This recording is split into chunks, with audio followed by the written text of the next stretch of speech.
Western Spring Television. Ours it is.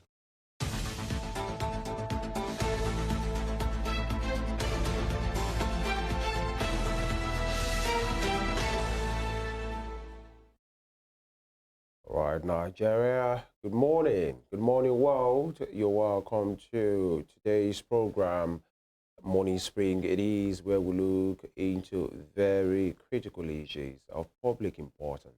That's what we have here every day, looking at it very critically, having every conversation possible, and it's geared towards having a better and a functioning Nigeria. Femi Ojo is my name. It gives me great pleasure to welcome you to this program today, the first one for this new week. Happy New Week, by the way. Evelyn, Happy New Week. Good morning. Happy New Week to you, Femi. Good morning, people. Welcome on board. It's another Monday, and we are grateful to God for life. We're delighted that this week is starting off on, a very positive note. Yes, I can feel it within my gut that we are going to achieve so much this week. And as you go for this week, Monday motivation, as Femi will call it, a word of advice for you. Do not actually push aside the power of collaboration. If there's something you want to do and you do not have the power, the resources, the strength, the money to execute it, it's okay to collaborate with people of like mind so that at the end of the day, you will reach your goal. My name is Evelyn Ohiolei. Welcome on board. All right. The lady in red says so, motivating you, aspiring to perspire, then to Maguire. If you understand what I'm saying. But yeah, it is said that if you want to go very fast, go alone. But if you want to go very far, go in group. Of course, and she says something very important, people of like mind.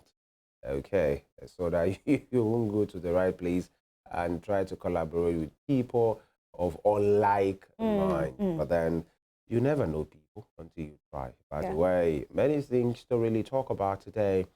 Yesterday, April 14th, was the 10-year sad commemoration. I will call that a sad one, by the way, because it's not really a good one, of the Chibok, secondary school invasion by criminals. It was quite a notorious one at the time, and it was President Goodluck Jonathan that was there at the time, and it was at the twilight of his career. Many girls were carted away in their hundreds, by the way, and it was a terrible time, really, because many persons never knew what was happening. It was so wild, and then it generated a big hashtag, Bring Back Our Girls movement campaign all over the world, not just local, but many persons, with placards, pleaded with the Nigerian government to do everything possible to bring back the girls. Some of them were jumped from moving truck, went back to their homes. Some of them were rescued, quote unquote, by the military. During the administration of former President Muhammadu Buhari, some of them were returned as well.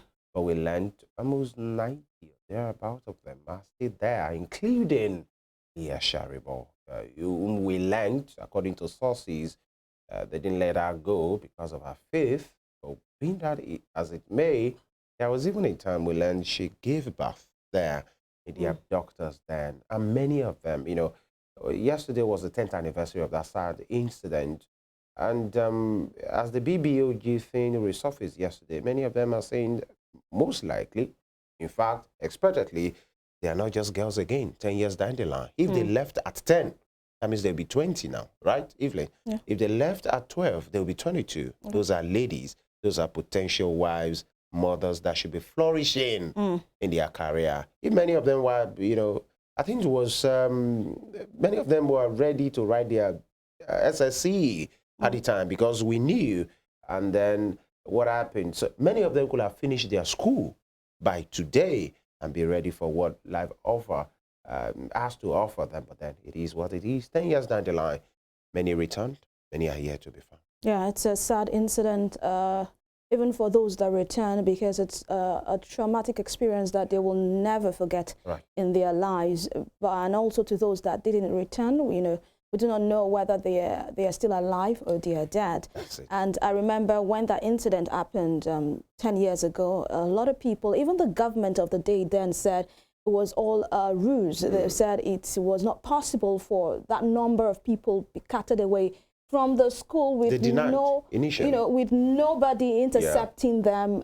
These are human beings. How do you cut away that number of girls without any interruption? So, but then it became a reality, and even after the Chibok abduction, we've had so many abductions of school children, not only girls and boys, and it has now become a reality for us as a nation, to the extent that we no longer see it as a thing. When the news comes out now, we're just like, oh, 42 people, 62 people, 300 people were abducted. And we just move on like things are normal. These are abnormal things that have become normal in our country. And I hope that we'll come to a time where these abnormal things remain abnormal and they will be far from being normal. Right, I agree totally. So that we won't see the numbers and feel just to move on. 14, okay, sorry, we'll move on. And then you're waiting for like 500 before it really shows that we're really 276 of them were carted away. And it is sad enough, just like Evelyn said, that many parents are just hoping. They don't even know the situation. Because until you see your children, you will know if they are alive or they are still there. Pray they return, some of them that are still alive, everybody in abductors then.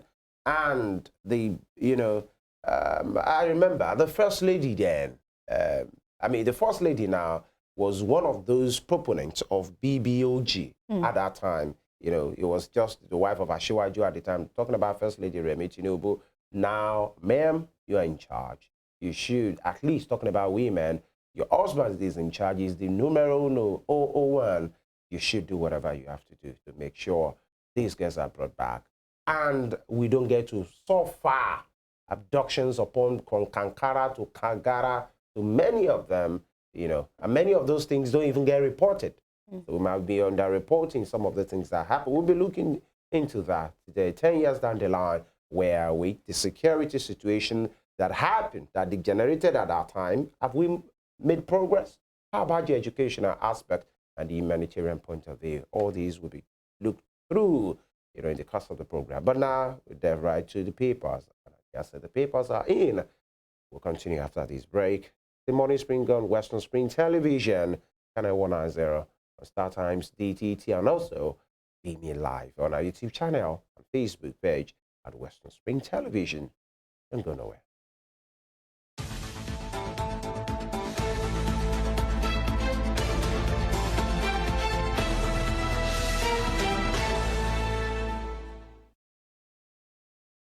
All right, I'll be starting with the Vanguard, the newspaper. The Vanguard is my first point of call.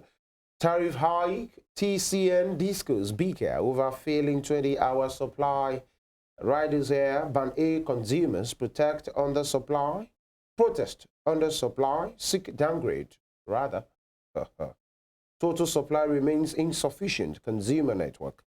Government must sensitize consumers, others. Power up Nigeria.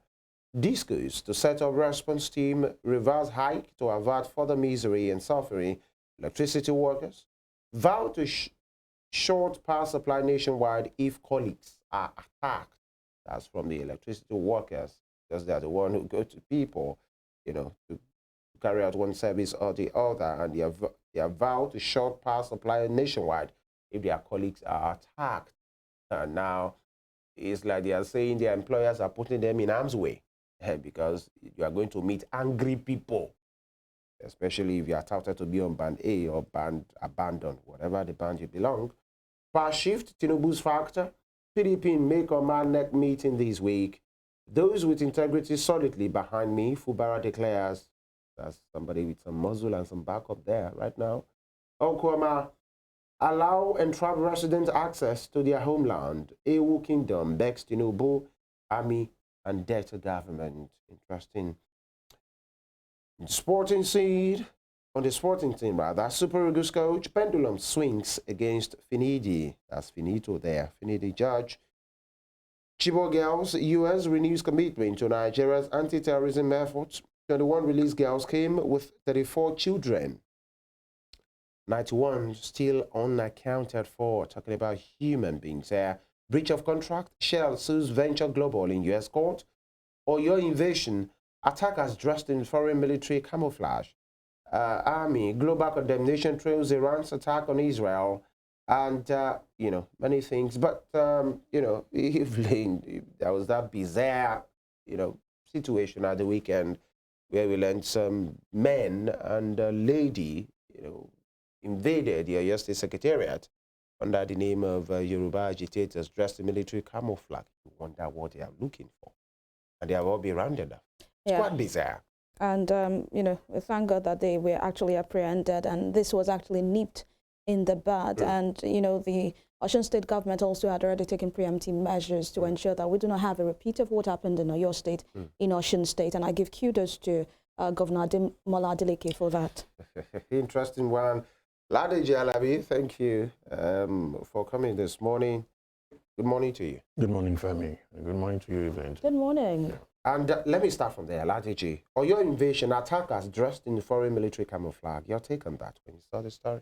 Well, very, very unnecessary drama. We saw it is the effrontery for me that people are the go to go and invade government secretariats, you know,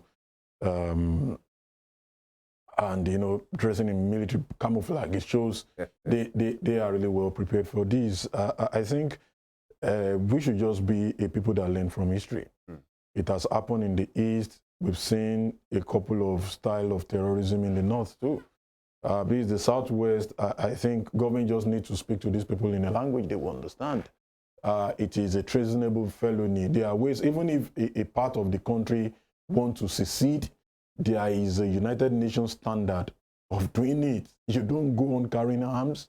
Yes, you can do a peaceful procession. You can take your issues to the UN for you to be recognized. You can have a referendum. It is happening in Catalonia, and the Spanish government in Spain also, they want to go. So, but it is not happening yet. It has not happened. A referendum has not been done yet. Do you even know that there is a place in America, a very small community of about 39 people, and they have their own president?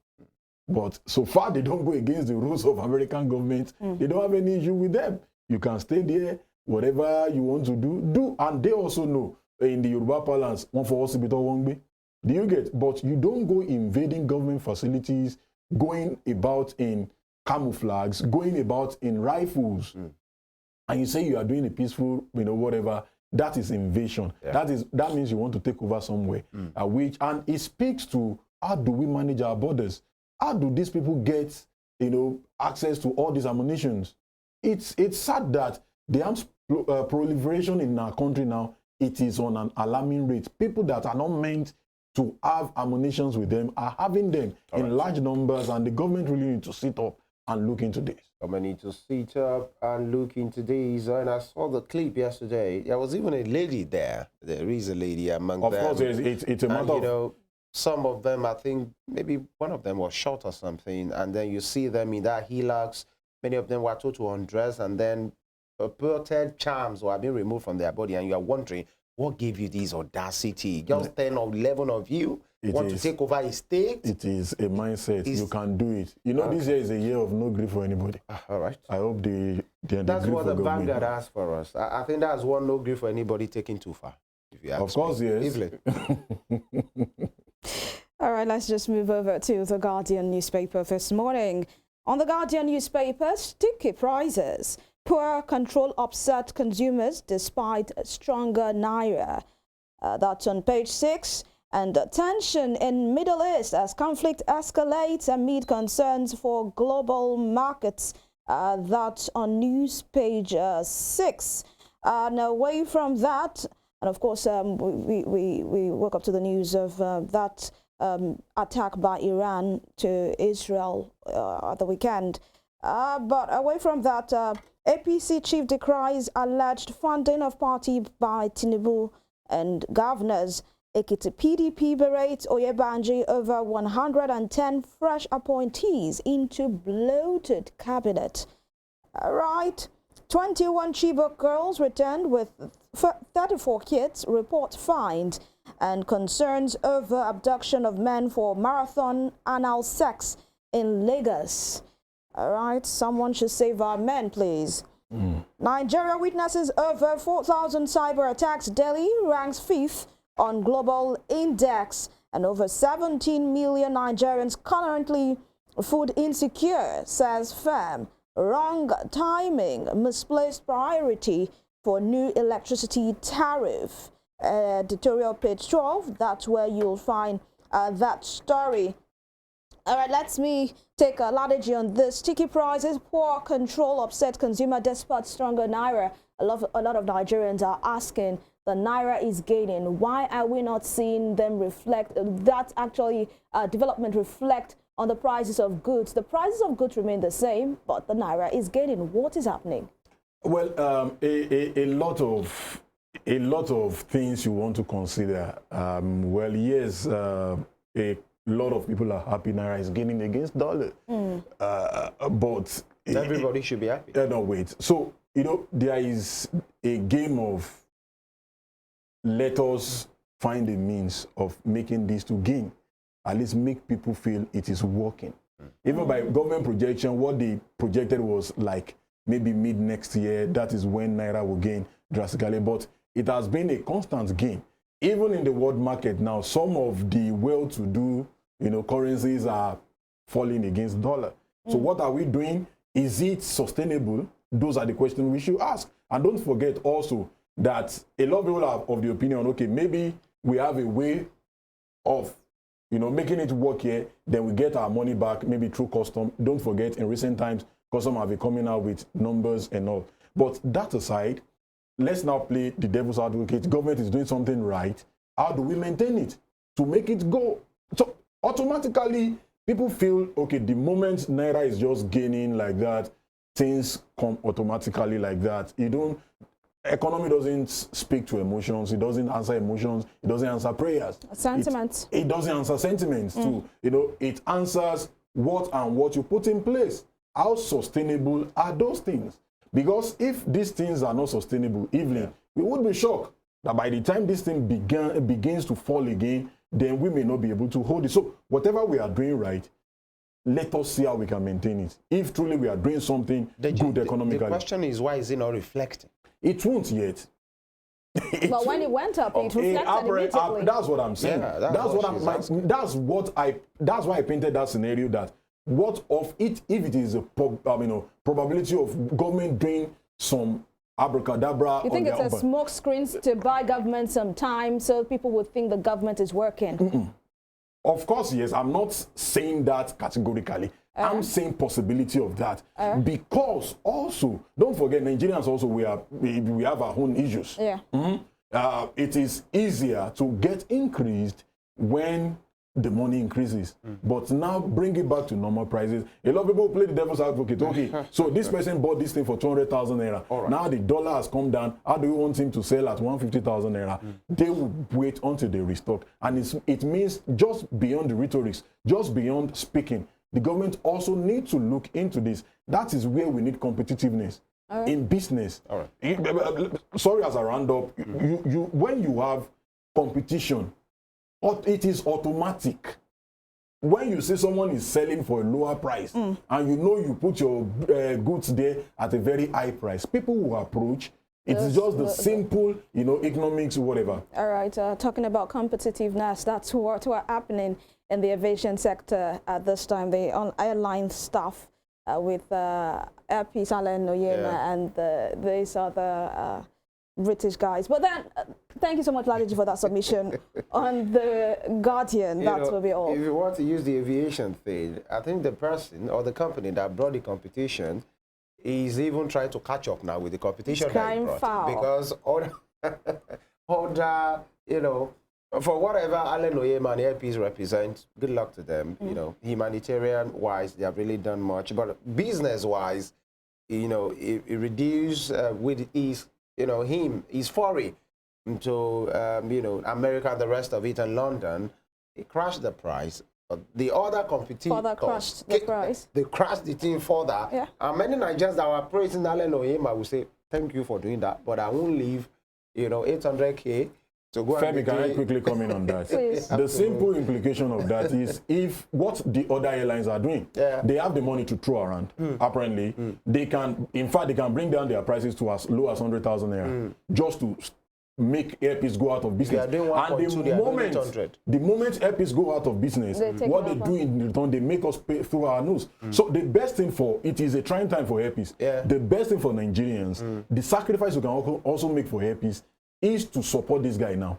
Okay. That's the best. So if hold on. If Airpeace is offering a 1.2 million and another airline is offering 800, 650K. Oh well, it is a matter of. We're talking about competition and business. No. Now the issue now is the competition they are. We don't have that time. Wait. The competition they are bringing up to this is just to make him go out of business. And I know it will not all go well for we as Nigerians. I reckon. But I'm only saying, and the only because thing your countryman is wait. on 1.2 million, and somebody is offering 650. An average Briton will not fly another airline except the BA, irrespective of the price. So if we want him out of business, good for us. And by the time we go back to paying about 10 million naira to fly to the United Kingdom, we come out and cry again. These guys should hear my point of view. I'm not saying, hold on.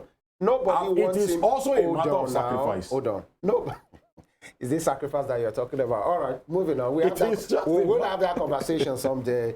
Because if I were to be in Nigeria, of which I am, and a price was 4 million at some point, it brought it to 1.2. Everybody was happy. I am happy. And the fact that he has even ventured into that route, it's a pride for all of us as Nigerians. Okay. But they came for him in full force, or for that business, 1.2, we are seeing 800, we are seeing 650. And I think I'm only saying as a Nigerian. Yeah, I get you, but I think this is the time the government should actually come in to help.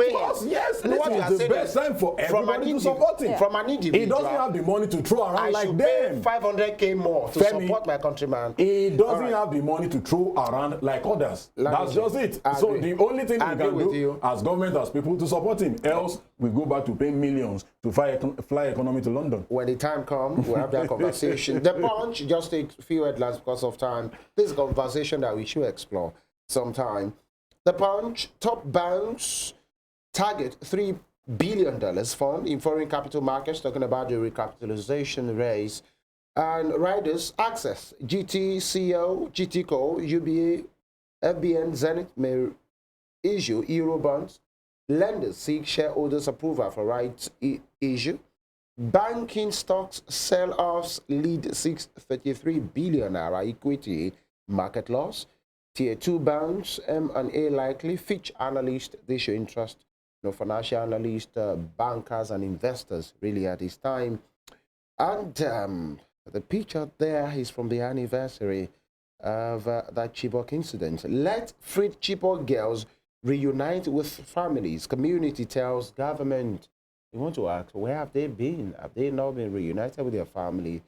You know, and the Punch has that detail. You might want to pick it up. Yoruba Nation, security beefed up in southwest government houses. By the way, we learned the main agitator at the time, Chief Sunday Adeyemo, more popularly known as Sunday Igbo, has distanced himself from this particular one to say, my hand, no deal. And another one, no 5-star treatment for Bobrisky. NSC officials, you know, I wonder why you are sighing. And the picture there, you know, I was used to here, see the picture of a gorgeously dressed mummy of Lagos having his day somewhere in the jail. Iran, Israel, Nigeria, G7 org ceasefire. World leaders condemn attack. Labour asks federal government to unveil new minimum wage May 1st. 720 billion naira lost to lower crude production in 2 months. Humanitarian Ministry, EFCC recovers fresh $445,000 and $3 billion. In many pictures, I've seen 30, 32 billion. Here, Ladiji, I think there's this back and forth. When we learned that the EFCC said they have recovered, you know, uncovered series of accounts, almost 50 bank accounts, and some, you know, huge amount of money.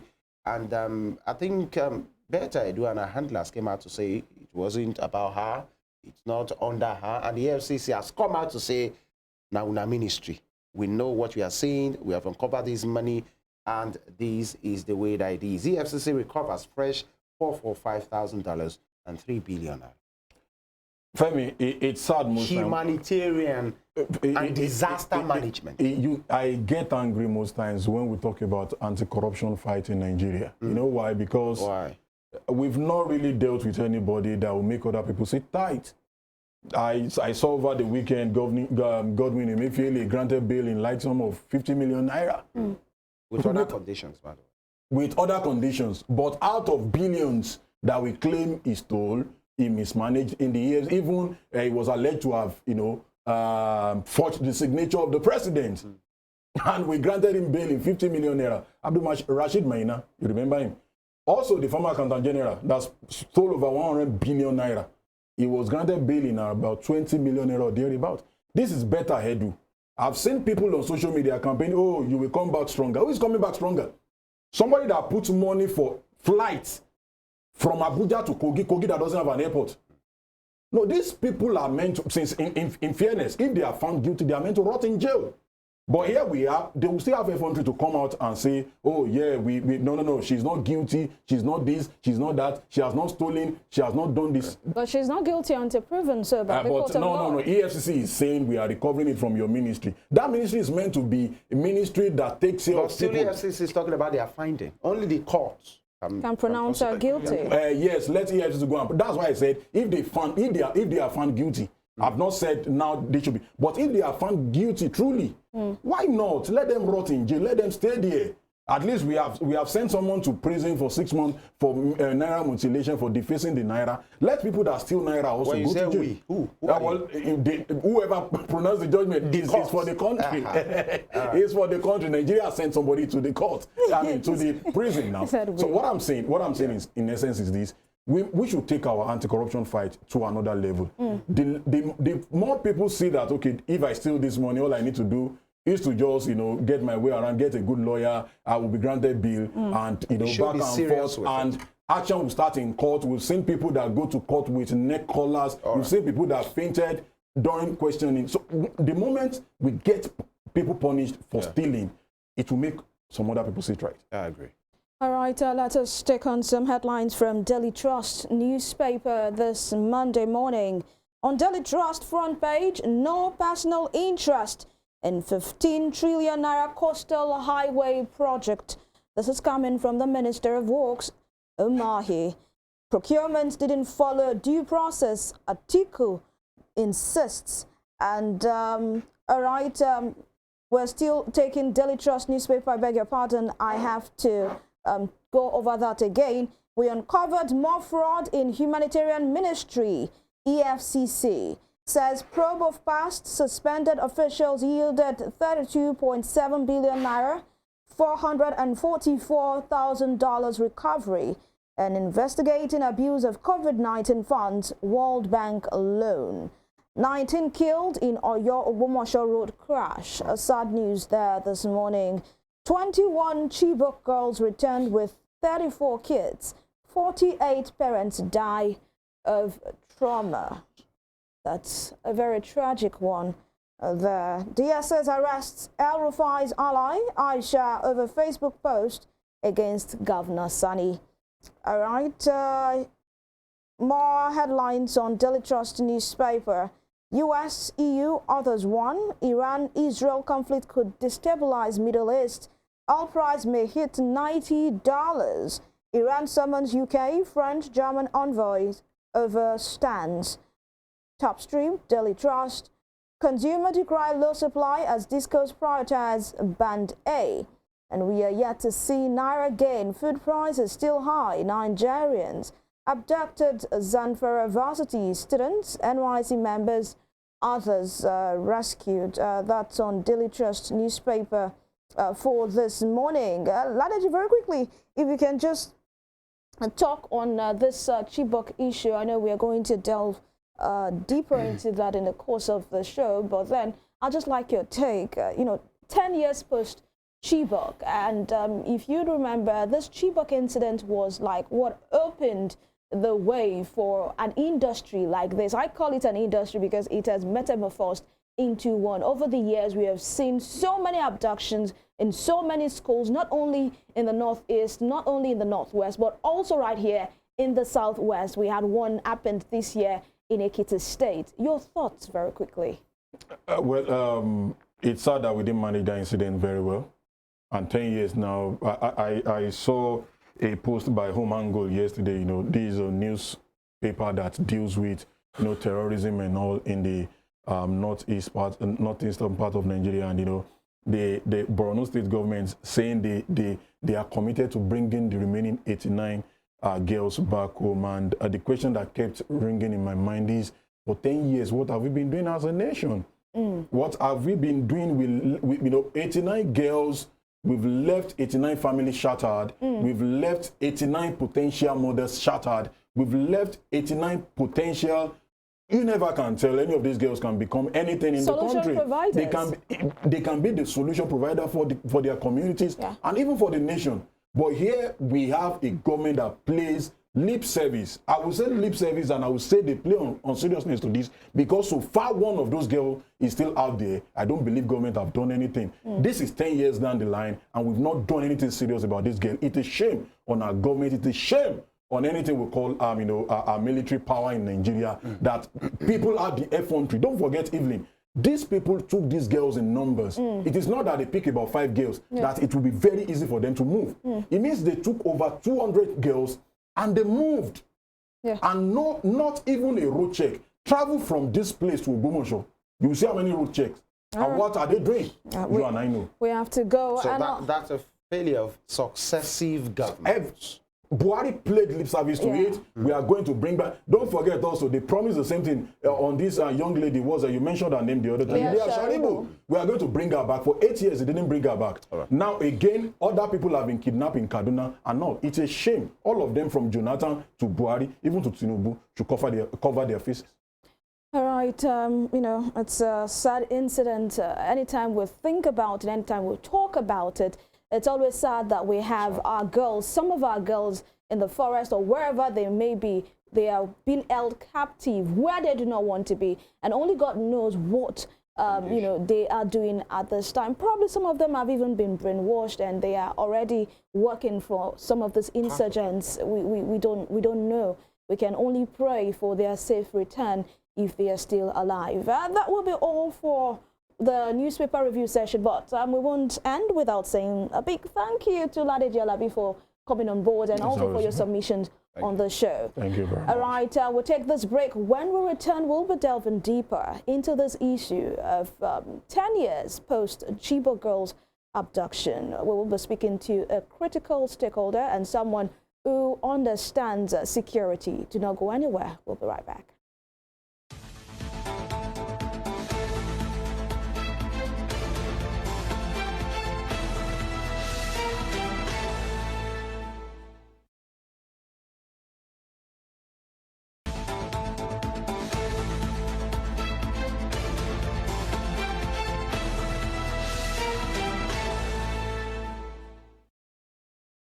All right, you're welcome back. And the conversation, as I said earlier, it's post Chibok abduction, 10 years post Chibok abduction, in which many girls, 276 of them or thereabouts, were abducted, while many of them were trying to even write their SSE at the time, Senior School Certificate Examination, in 2014. You remember that sad incident. Until now, you know, different promises made. In fact, there was a denial from the government of the day then. That was former President Goodluck Jonathan's administration. That maybe that didn't happen, or the number couldn't have been as that. That was, you know, it generated some controversy. The reaction of the First Lady then, which became a viral sensation, by the way. But that's not what we're talking about. Goodluck Jonathan, so president, that was 1 or 2 years before he left, talking about Goodluck Jonathan, and then President Muhammadu Buhari, 8 years of administration, and now almost a year of President Tinubu's administration. You know, during President Muhammadu Buhari's administration, he promised, before he came in fact, the party at the time make a big deal of it, you know, coming into power. Many of them were returned as well. We learned there was plea bargaining and the rest of it. But whatever happened, many of them were returned. But now, since then, the number has been put at 89. Some said it's 91 of them are still there, you know, in the abductors' den. Till now, we don't know if they are alive or not. We're hearing, you know, figures read out this morning from the newspaper segment said almost 48 of those girls' parents have died due to trauma. The security implication to this, sadly, that kind of incident hasn't stopped. We've seen many abductions from the government secondary school in Breeding Kirby to the Kankara boys to the Kagara situation, even recently, abductions here and there. What has happened? Does that mean we have not made progress at all? 91 girls still in abductors then. We were saying it, you know, during the newspaper segment. If any girl, for adventure, was abducted at 12, that means she will be 22 now. That's a lady. If any girl was abducted, or any of them, 15 years, at 15 years of age, she will have been 25 now. That's somebody that she will have been a potential, you know, mother or somebody's wife doing well for herself. But that's the situation in which we find ourselves. April 14th, yesterday, marks the 10th year anniversary of that. The conversation is still ongoing. And for many persons, it's a shame on us as a nation that even within our territory, such a thing has happened, and it keeps happening. We have been joined this morning by a security analyst, of course. He's an educationist as well, and of course, a priest. Reverend Father Dr. Anthony Adebayo joins us via phone this morning. Good morning, Doctor. Thank you for joining us. Good morning, sir. Thank you for having me. Yes, thank you. We appreciate. Father Anthony, 10 years down the line, 91 of those abducted girls have still not returned, because we are not even sure if they are alive or not. We learned even some of them that are returned at the time came back with children. We don't know their situation. Different government promise different things at different times. But sadly, 10 years down the line, many of them, you know, we are still yet to account for them. 2014 to 2024, Father Anthony, how will you assess that incident in the first place and 10 years down the line where we are right now?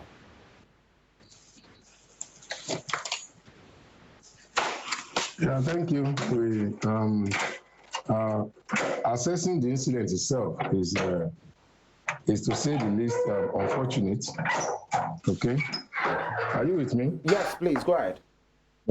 It's most unfortunate that it happened, and I so much love your analysis of it, saying that any girl child then that was abducted 10 years ago at the age of 12, but we need a teenager, so at the age of 15, we will now be 25 years old.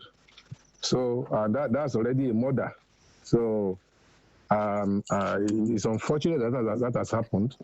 Whoever among them is still in captivity now has gotten our future truncated already, because she was in school and then the school stopped, and then she's like 25 years old now. So where does she pick up her life from? Many of those in captivity are no longer in captivity, so to say. They are only in captivity because right now they are wives to the terrorists, you know. So because we heard that many of them were married away to those terrorists, they are already having children, so they are mothers in captivity. So they are no longer girls. So I think we start referring to them as Chibok girls again. We just say Chibok mothers in captivity. So it's unfortunate that has happened, and when a child is in school, she has dreams. She had a mind of what she wants to become in life, you know.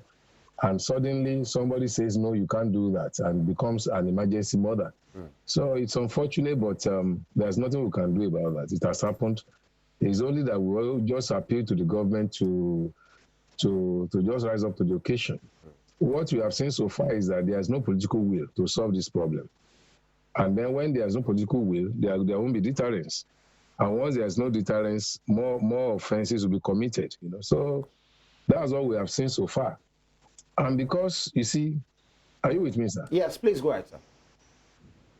And because, you see, if you don't punish in criminology, if you don't punish an offense, you have created the impetus for another person to commit the same offense. But if you commit an offense, as a measure of social control, you punish that offense. And then that sends a signal that sends a signal to any other person who also has a mind of committing that same crime. So whoever has the mind of committing that same crime will say, Mr. A was punished for this crime, so I dare not commit it. So if you don't punish that offense, another person will commit the same offense. All right. And that's why today, because of lack of punishment, lack of deterrence, we are seeing a resurgence. We are seeing a resurgence of the same ugly incidents. All right. Father, I'd like to say, can you hear me, sir? I can hear you, yes, I can hear you. All right. I'd like to say, is it right to say I remember it was Goodluck Jonathan that was there. The government of the day, just like I said, denied it initially, and they felt it was all political, although maybe for the benefit of hindsight now, you know, there were some political connotations to that, but that's not even what we are talking about. There was first denial, and many persons felt maybe if the government of the day then has done the needful, has really tried to investigate instead of actually denying, maybe we'll have even gotten some of them back before they went further into the forest and, you know, scattered all over the place. And then the people that were seeking power then, you know, President Muhammadu Buhari made, you know, a case out of it, a force of the situation, and then he came to power, and 8 years, they will say they did what they could do, because some of the girls were returned. Now, almost 9-10 months after President Bola Tinubu is there, will you call it a failure of successive government down the line, and to say maybe Nigeria failed these girls? Of course, the successful governments failed the girls, failed them. And you see, around that time, they just used those girls to play a political game. You know, everything was being done to unseat Jonathan. And so when the incident happened, instead of every hand to be on deck, to be on the table and work out the solution, the opposition made a political gain out of it. And that's very unfortunate. And now that the opposition is in power now, the same thing is still happening. So you instead of, you see, that was why the former first lady then saw the treachery. She saw it and she was kind of alarmed and she was kind of sad. But unfortunately, the whole country turned it into a joke. The whole thing became a joke. And the opposition, APC, then latched onto it and made a mess of the whole thing. And now we are seeing it. So when Buhari came, he did his best, but his best was not good. Was not good enough. And so, you see, until we begin to see a problem as a problem, and not as a political way of gaining power, because the wrestle for power at that time overshadowed the Chibok girls saga. In fact, I remember that I went to deliver a paper in Lyon, in France. I know the white people. That day I was so embarrassed, you know. So the paper was on the youth, and then development, and then security. All right. And as I was doing it, as I was presenting my paper, the whites, there were only 2 blacks in that assembly. The whites have already gone online. They have a lot of, those guys have a lot of information. As soon as I finished, the first thing they raised against me was that now you have presented your country in a beautiful light. You have done so well, but look at this scenario. Why are people playing with people's lives? I know Oyibos don't joke with children. They don't. Even your own children, if you are not taking care of them, they will collect the children from you. Right. They will collect the children from you. They will turn they will collect the children. So you don't joke with children. So me, after talking about youth, children in a glowing way, I can't forget that incident. And suddenly they said, come. I remember the first man that reacted was from Italy. And he said, these things you have said, they are beautiful, but your country is doing exactly opposite of it. And they brought out the things that political leaders at that time, what they were saying. And they said, is this the kind of response that should accompany this kind of tragedy in your country? it was difficult for me to answer because they brought them out. They are real. They are real things that Buhari was saying, the one that Lai Mohammed was saying, the one that this one was saying, and they made a mess of the whole thing. So I just brought in that so for you to know what happened at that time. That the seriousness that should have greeted the incident was not there because of the political wrestling for power. So and here is where we are today. Now it's happening again. Before you know it, somebody will say, no, it's our political opponents. You know, they are very quick to mention that. Instead of you looking at the issue the way it is, when you raise a serious issue now, whether on security or on economy or whatever, the first thing you hear from those in power is that is the gimmick of our political opponents. So the thing is not seen as a calamity, as a tragedy of the nation. It's seen just trivialized, and they just move it away with the flip of the hand, and then we move on to the next thing. The one that happened at Ekiti, you know, it's almost similar to the Chibok girls issue too. So because it was school children that were abducted, thank God we were able to rescue them after some ransom. And they say the same thing. The close incidents to Chibok girls are already going on in the north now. It's a resurgence because those who did the first one were never punished. We moved on from there. I mean, if you look at, are you with me, sir? Yes, sir. If we are serious as a nation, let's take a cue from Israel and Hamas and Hezbollah and Iran that is going on right now. Wherever you are, they will get you, they will trace you. Some people were hiding in Damascus, in the consulate, in the embassy.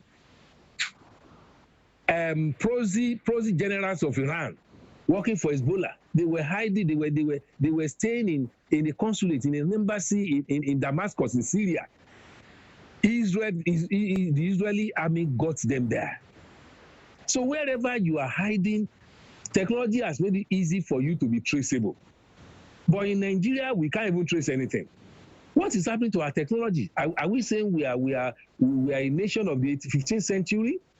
That you will have criminals who will be in one place, who will be within a state, and then we cannot trace them, we cannot get to them, we cannot see them. It's just a matter of not having political will to handle this thing. And you know, Dagon Gidi and all those criminals, they do naming ceremonies, they do chieftain's titles, they do so many things. Yet the army cannot see them. They can't find them. Police cannot find them. And this man, Gumi knows where they are. He holds meeting with them. He dines with them. He goes to them. Yet the army, the police, the DSS, they can't get there. They don't know where they are. How does Gumi get to them? How does he know where they are that our security agents cannot get there? I mean, simple logic. It simply means that we are not ready. Those who have taken all these new girls now, they are just enjoying themselves. They are making phone calls. They are collecting beans and gari. They are collecting motorcycles. They are collecting rice. Who is taking those ransom to them? Who is taking the rice to them? Bags of rice, motorcycles. Who is taking it to them? And when you take it to them, are they spirits that are collecting these things that the army, the police, the DSS cannot get them? EFCC is busy pursuing Yahoo boys. They know where they are, even when they are in the bedroom somewhere, in the toilet somewhere. They will get those Yahoo boys there. Why can't these other guys also get these criminals and let us have peace? So it's something they can do. It's not difficult to do. Let me tell you, if you go to the north and do your research, okay, all these terrorists, all these criminals, whether Boko Haram, whether the bandits, whether the ISWAP and all that, they have leaders, and the leaders have memes, and they have domains that they control. So it's not that their locations are not known. I mean, let me give you another one. All those rustlers, all those other guys, they have some in Nasarawa, some in Niger State and all that. The people of those places know them because they collect tax from them before they go to their farms. Do you understand what I'm saying? Yes. They collect tax from people before people go to their farms. So people know where they are, people know where they live, people know when they come out, people know. You can imagine they move in 200 motorcycles at the same time coming to attack. Throwing motorcycles is no joke. And nobody confronts them, nobody talks about them, they do their stuff, they go away. So why not, if the government is serious, get those leaders in those communities. We know that this person comes to terrorize you here, and your people pay homage and not tithes now, tithes is coming to my mind, and they pay tax to those guys. Where do you pay the tax? Who are those ones collecting the taxes? Let's go there. They know where they are. It's just that will to go and do it is just missing. And until we get to that point, these things will keep on coming up. You geotag them and then you get them. Within 3 months, Nigeria can be free of this mess. It's a mess because go and look at our budget. The budget of security is more than the budget for education, for works, for health, combined. So the budget for health, for education, for works, infrastructure and all that, put together, is not up to budget for security. So why are we wasting money?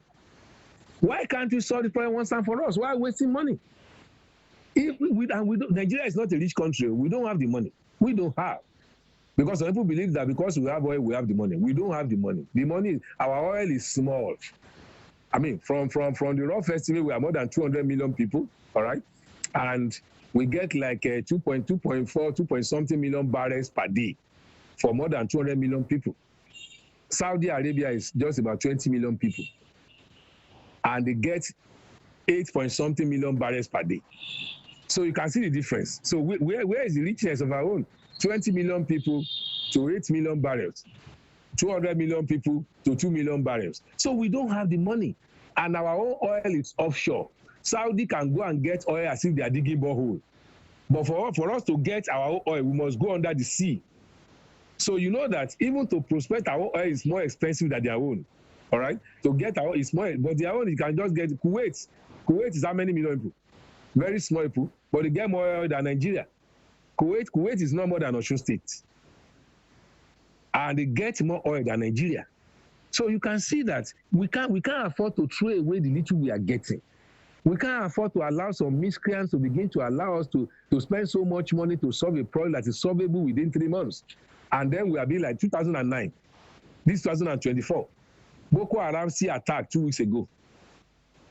So what is the problem? Our government must sit up, and whoever is not ready among security agents should be sacked.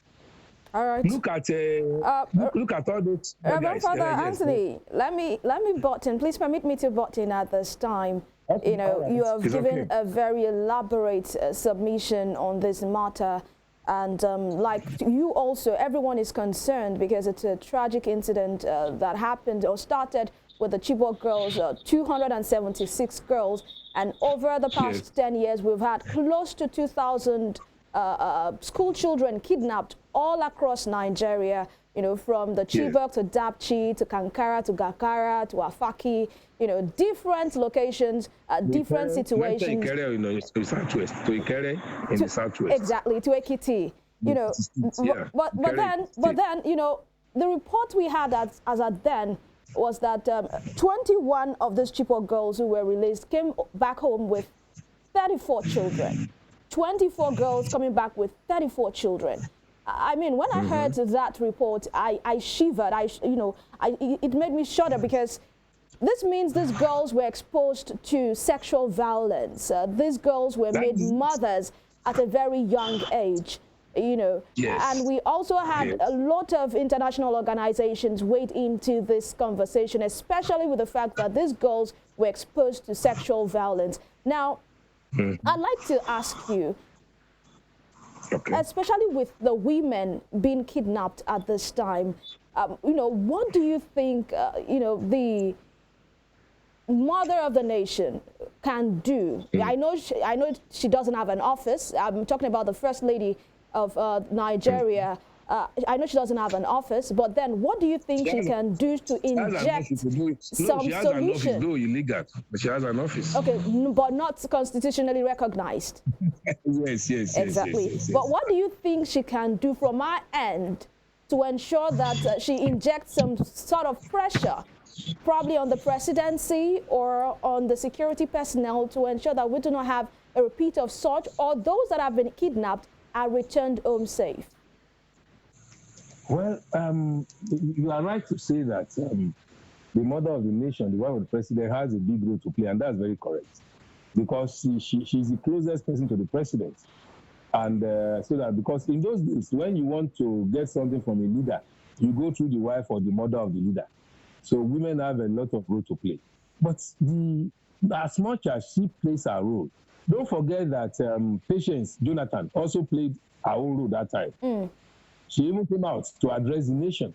Yeah. She even came out openly to talk about that this thing is not good, this thing is wrong. And we turned the whole thing to a joke, you know. Not only you were come and all that. So everything became a joke for all of us. No, even the team even brought low the significance of the tragedy.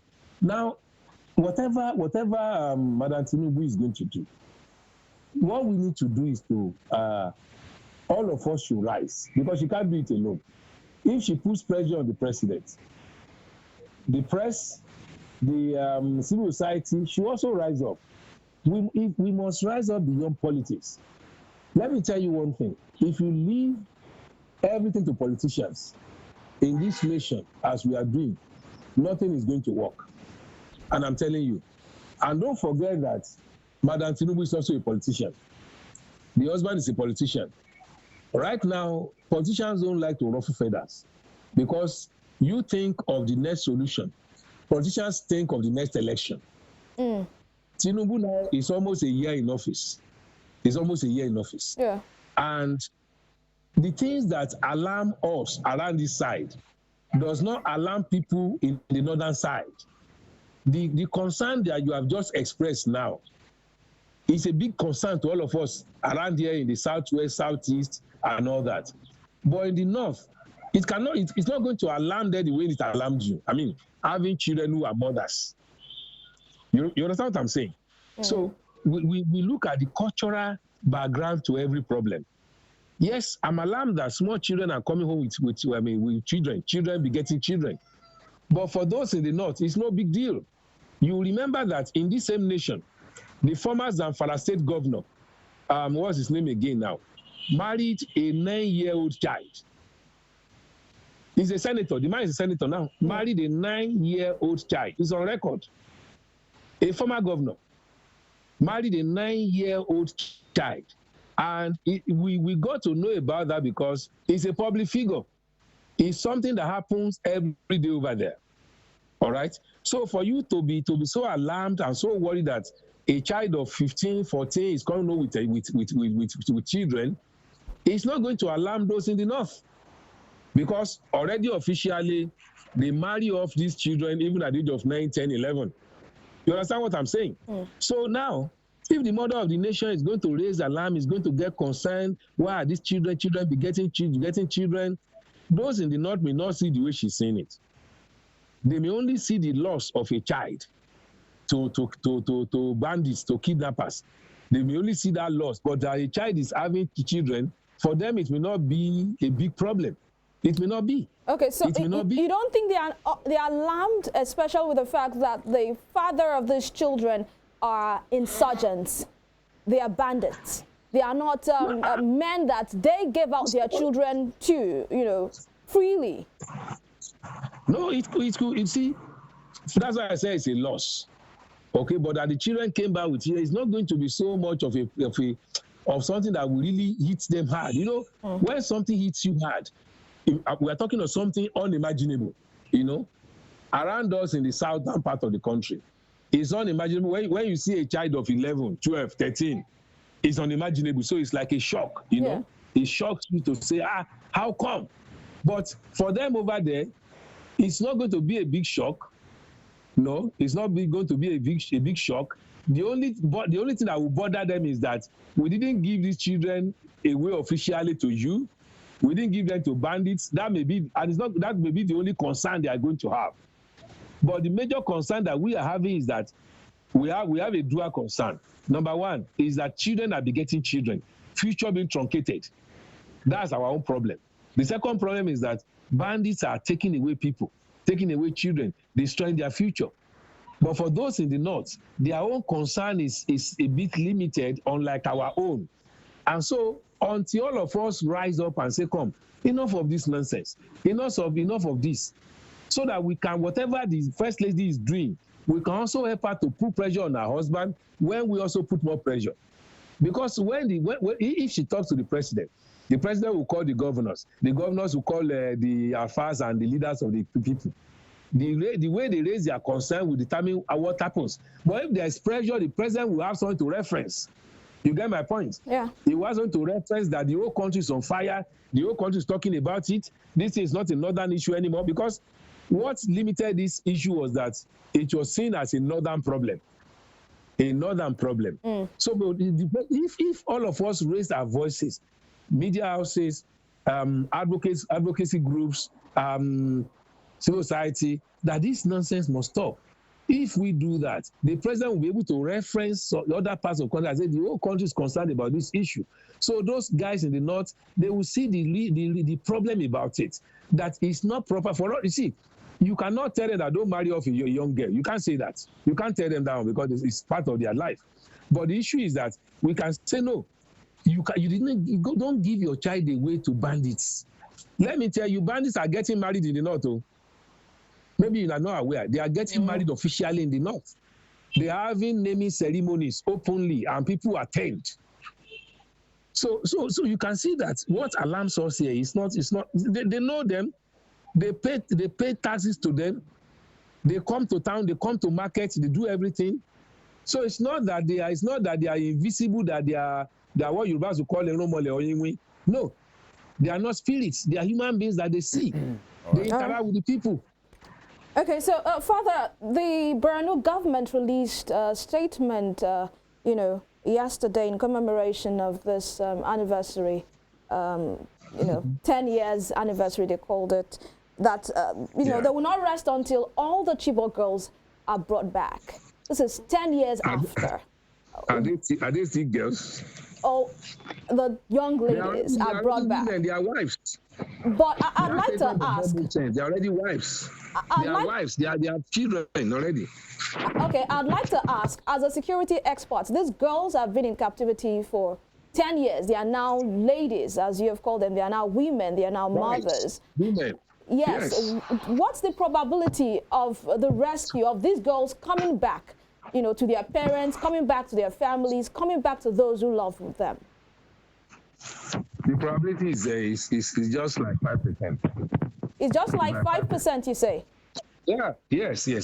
Because number one, see, they have been there for about 10 years. Okay, so they have become wives, they have become mothers, they have adjusted to their new environment.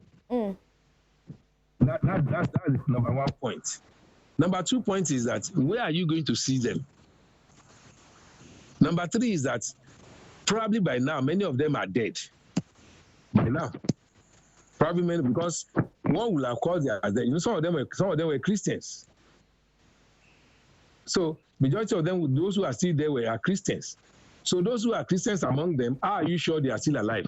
If they chose not to convert to Islam, if they chose not to convert to Islam for 10 years in the den of their captives who are Muslims, they will have killed them by now. They will have killed them by now. And those who voluntarily say, okay, or by force, say we are converting to Islam, they have become mothers, they have become wives to those people, they won't give them that freedom to go. Where are you going to see them? And don't forget that there have been fighting between those insurgents too. They have been fighting themselves. They have been fighting. So the one controlling Chad, the one controlling Chad Basin, and the one controlling Sambisa, they have been fighting for superiority. Shekan has been killed, as we heard, and all that. Within that period, they go and attack themselves and kill their wives and kill the warriors and kill everybody. So the possibility that these children are already dead is very high. Very high. Very, very high. Either dead by not converting to Islam or dead by infighting intra-war among the insurgent groups. So it's a whole gamut of things. And so to now say we want to go and rescue the Chibok girls, number one, they are no longer girls. Okay. They are no longer girls. All right. A woman of 25 years old is no longer a girl. Is a lady, is a wife, is a mother. So you're saying that's all political statement from the Borno state government? Of course. You know, if you go close to politicians, you know, we have heard rhetorics bigger than this before. We have heard things like technically defeated, this and that. So they have to say something. If you are close politicians, if you are close politicians, they will just let's tell people something. Go and write something and bring it. Let's tell people something. All right. Let's keep people's hope alive. So it's like that for politicians. All right. For the Anthony. That's why even when they lose election openly, they still encourage their members that they will won for the next 4 years so that the party does not disintegrate. All right. So it's just a recent statement. All right. Fair enough. Father, you talked about, by the way, you gave an example, and I think the name you are looking for is former Zamfara State Governor, Senator Ahmed Yerima, who married a 13-year-old Egyptian girl at the time in 2010. And in fact, he has been questioned severally, and then he said it's okay with his religion. And it was even said that the parent of the bride at the time collected $100,000 as bride price at the time. And because the Egyptian law at the time frowned at it, they had to come to Abuja in Nigeria to come and do that wedding. And you're talking about child marriage, and it is not it's not a thing of the past. It is still happening now. But, you know, Father, let's talk about this. My colleague said almost 2,000 children have been abducted since then. Amnesty International put that since that Chibok incident, 17 mass abductions has happened.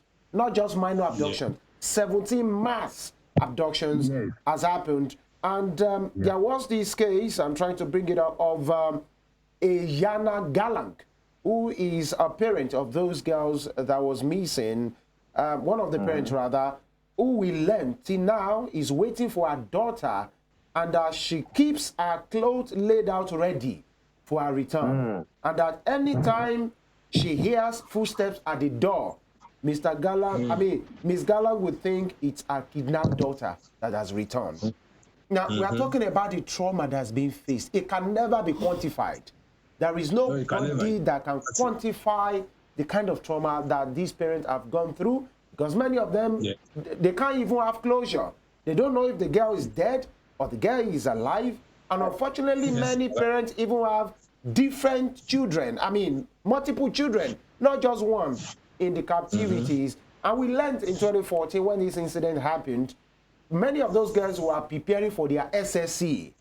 You know, preparing for their exam. In fact, they were carted away from their halls. And there are many things that happened at the time. And many persons will say, are they written their SSCs at the time? Many of them who passed will have been through at least with their first degree by now, possibly pursuing second degree, settled down as a woman, doing well in their career. I'm talking about the educational part now. You are an educationist. What does it speak to our education? We are talking about our school children, more than 20 million, by the way, you know, to just put the number averagely. And these abductions have been happening from Breeding Kebi to Ekiti to Kangara to Kankara. It seems it's not abating. So what's the future, education-wise, if these abductions will not stop? It speaks badly to the future of education, especially in that part of the country.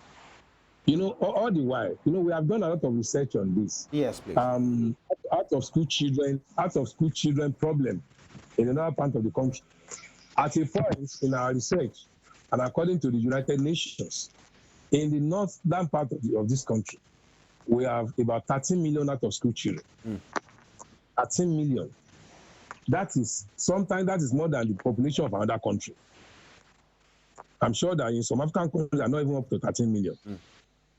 So you have the population of a whole country on the streets, not in school.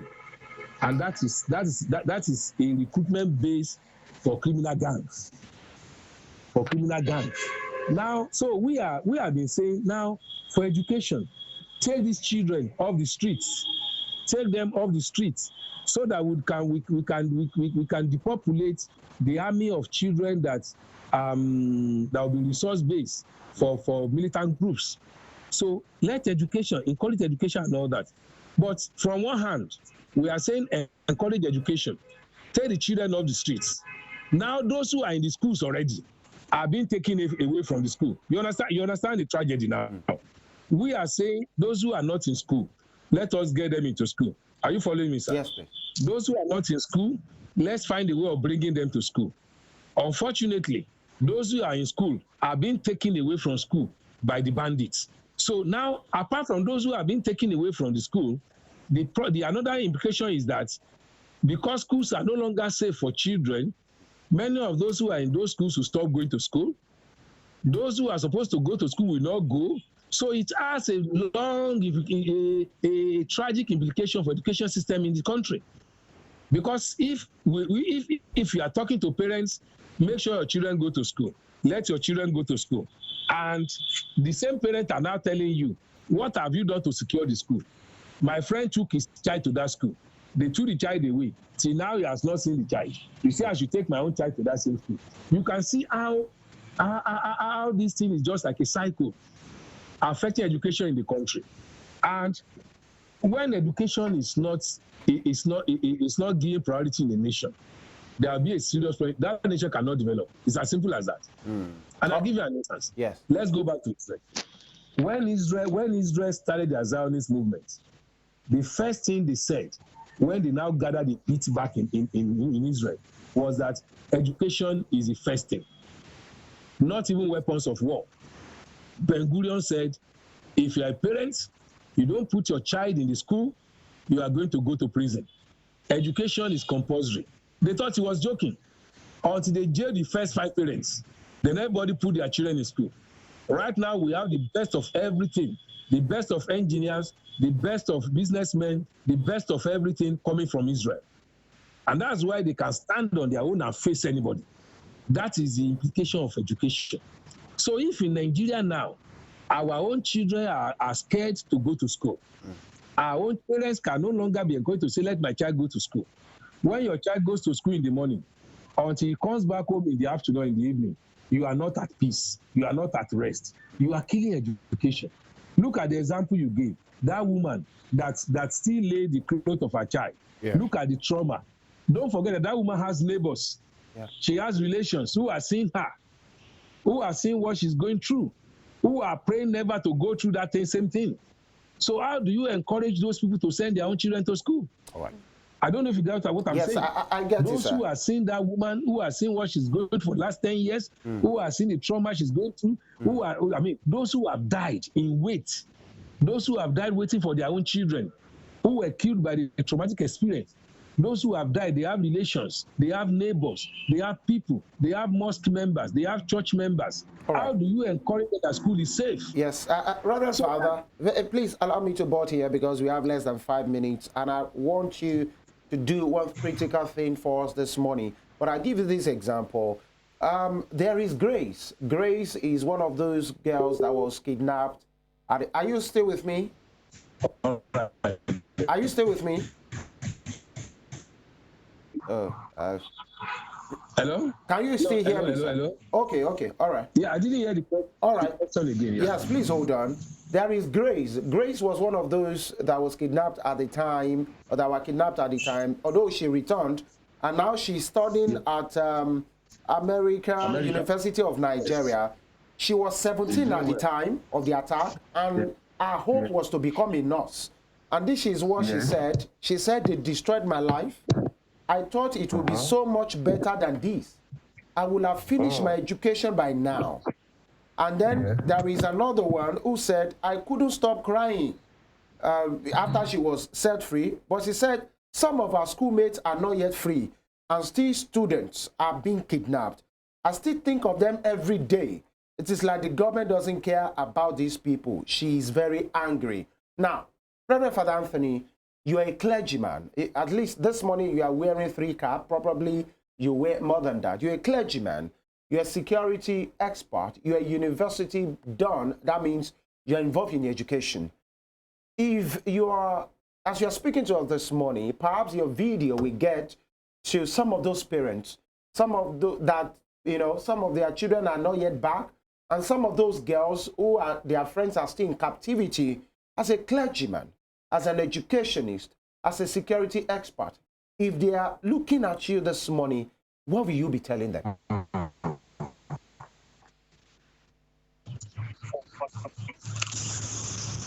Hello? Can you hear me? Hello? Can you hear me? I didn't hear the last Yes, part of the question. I mean as an educationist, as a security expert, but very importantly, as a clergyman. If you are to be sitting with any of those parents or any of those, return girls at this time, knowing fully well that some of those other girls are still there, and they are looking at you, gazing at your face, what will you be telling them this morning? Well, the first thing I will offer them is hope. The first thing I will offer them is hope, because that is very important. You know, offering hope in a hopeless situation can help douse the tension. Because That's hard. doubt it's a tragic situation. It's just to make the best out of it. It's a tragic situation, knowing that your child is not at home with you, know that your child is a mother somewhere after 10 years, knowing that your friend is somewhere. And those who came out, they knew what they faced when they were there. So I'll first offer them hope that God will intervene. That's the first thing. And that the government, and that we keep talking to the government. And when we keep talking to the government, hopefully the government will do something. Because these children, don't forget that some of them even escaped on foot. So that means that it is not that there is the location is in this country. You know, some people say ungoverned territory. There is no ungoverned territory in this country. Every land that you see as bush belongs to a town or a family. If you want to doubt, go there and start farming. So people will accost you and say, what are you doing here? So that means whatever you are saying, some people are there. So I will tell them, don't worry, we'll keep talking to the government will do something, we'll give you hope. We give hope. Because hope is the best thing you can offer at this time. Hope that God will do something, government will do something, and we in town, the press and everybody will also do something. Even when that hope is fainting. Even when that hope is very faint. Well, you know, hope is elastic.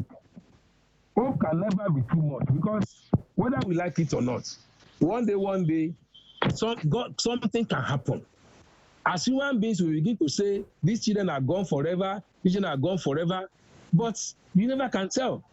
All right. One day, God will speak to those captors and say, let's allow these people to go. It's possible. One day, government may rise up, cordon off the area, put the bands under pressure, they run away and leave the people, they come back home. So when we look at those kind of scenarios and possibilities, there is still some measure of hope. All right. In this hopeless situation, there's some measure of hope. All right, thank you so much, Reverend Father Anthony Adebayo. We actually need so much hope at this time, and it's significant because we are even in the Renewed Hope administration, and we hope that this hope that we all have will definitely produce results for us as individuals, for our families, and for our nation, Nigeria. Thank you so much, Reverend Father Anthony Adebayo, PhD. Thank you for your time this morning, for your submissions. We truly, sincerely appreciate you. Thank you so much. My pleasure. All right. Reverend Father Anthony is a security expert, he is a university don and a clergyman, and he has been able to speak to all the issues we have concerning the abduction, especially the 10 years post Chibok girls abduction, that have actually elicited lots of conversation in the polity at this time. And this is where we pull the brakes, Femi. That's right. You know, talking about hope, even when that hope is fainting, you know, and the Bible even talks about, you know, hope tarried, you know, makes the heart to be very, very disappointed. And that is it. I will end on this note where one of the parents says, my daughter will be back very soon. And I live in hope That's what that parent said. We're hopeful, even when it seems we don't know how, but let's be hopeful. After all, it's the renewed hope era. But we hope, moving on from this Chibok, like we said here, sometimes when these issues happened, Evelyn, sadly, because we don't learn, it appears we don't do anything, or the worth of human life, the next thing we ask is, who is next and where is next? We hope we won't come back. Again, speaking about hope, to speak about these abductions again. A very serious nation we take care, because that's the first responsibility of a citizen. Protection of human lives and property. Femi Ojo is my name. May God help our leaders. Our leaders should be responsible, even for us as well. When we see something, let's say something, we'll triumph. Yes, we will triumph. Right. God bless Nigeria. My name is Evelyn Ohiolei. You can watch a recap of this particular edition on our Facebook, on our YouTube page at Western Spring Television. Connect with us on other social media platforms, Facebook, Instagram, and X at Western Spring Television. And ensure to stay tuned for Spring Trends coming right after this broadcast. Nigeria will and must work in our time.